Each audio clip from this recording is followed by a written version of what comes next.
Marunong ka ba sa cellphone? Hindi. Ay, sabi niya. Sabi niya, Ah. sabi niya sa akin, hindi naman mag-send siya ng sweldo. Your salary of June had been deposited. Sabi ko, okay sir, thank you. Ano sabi na? Ano sabi niya sa English? Ano ibig sabihin niya? Di ko rin alam. Press mo na tayo. English eh.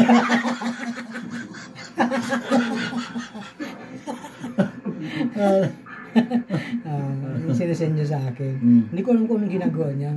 Tapos? Basta send lang siya sa akin ng pera, tapos tumawag siya sa akin isang gabi. Sabi niya sa akin, you become now rich. Sabi sa akin. Ano ba yung rich? Baka hindi maabot. Yan. Hindi ko na alam. English eh. Huwag mo kasi, translate mo kasi sa English ay sa Tagalog kasi hindi ka naintindihan. Alam mo naman mahina tayo sa English. Oh. Ilangan na siguro mga 5 beses na yan. Mga ano na to, mga 10,000 na to may gate. 5 beses na 180. 5 beses? Oo. Wala pa. Wala pa, mga 9,000 pa lang. Sige. Palagyan natin. Sabi niya sa akin, leave the amount untouched please. Ano ibig sabihin niya? Ano ibig sabihin niya? English eh. Hindi ba ibig sabihin yan? Kaya para matuto ako mag-English. Kaya nga tinatanong kita, hindi ko rin alam eh. Pabira, tulad yan. Paano ko yung paliwanag? Ewan ko.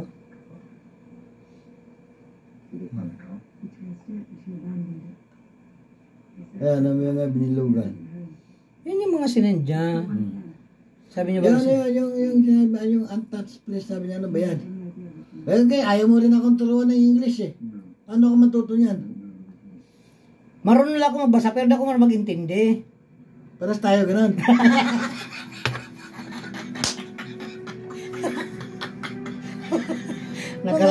Nakarating ka lahat sa abroad. Hindi ka marunong. Hindi nga, basta ako lang, nabasa ko lang eh, pero hindi ko na alam kung ano ibig sabihin nun. Basta sabi sa akin nun sa agency, pirma ka dito, pirma na lang ako, balik. Trabaho yan eh. Trabaho, basta may trabaho, pirma. Basta apply ako ng driver, tapos. Basta hinahanap ng trabaho. Malay ko doon, bahala sila dyan eh. Makulong man ako sa pagkakapirma ko, hindi ko man alam yun. Pero gusto kong i-check kung... Yeah. Pero hindi ko alam kung pagkaka-deposit niya, na-withdraw niya, pero imposible, di ba? Kasi nasa akin yung card eh. Hindi, pwede naman. Kaya lang dapat lalabas sa'yo. Lalabas sa akin. May withdrawal dapat na mag-attach dito, di ba? Kasi number mo yan eh. Number ko eh. Tsaka account ko, di ba? Magme-message sa'yo. Nag-message sa akin yung bangko. Message. Ano ba yun? Tapos putang ina. Tapos din naman brado. Nabangga na yung sasakyan ko, di ba? Wala na akong gamit. Hayop na murur na to. Nag-text pa sa akin na may huli ako. Paano nangyari yun? Saan? Ayun o, ayun o. Anong huli? Oh. Ang mahal pati. 225. 225. Oh. Ano ba? English na naman yan. English nga. Buti nga English yan. Nakaran, Arabic yan eh. Oo nga, Arabic eh.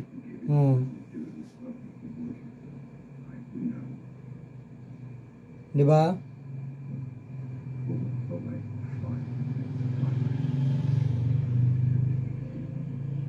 Sinabi ko naman yung kay boss. Ang sabi niya sa akin, baka nung na-picturean daw ako, loaded daw yung ano to? Loaded daw yung hindi yung camera. Memory, yung memory ng ng camera. Full load daw yung memory. Tapos sabay na gano'n lang daw nung in-empty daw ng mirror, lumabas daw yung ano ko. Sabi ko, imposible naman. Nandiyan na yung sasakyan, no? Kabangga na. Nandiyan yung sasakyan ko, tingnan nyo. Kita ko niya. Pakita mo? Wala ko naintindihan eh. English eh. English. Ikaw naman, ikaw marunong English, ayaw mo paliwanag eh. Nahayaan mo lang ako, ganito na lang eh. Hindi mo nakikita ang reply ko kay boss, kaya nga puro yes. Yun lang din alam ko, yes, no. Yes para sa'yo. Yes lang din. Pag tinatanong nga ako ng amo ko pag, yes, Ross, sabi niyo, you are very crazy. Sabihin ko, yes. Pag sinabi sa akin na, Ross, you are very good. No, sabi ko.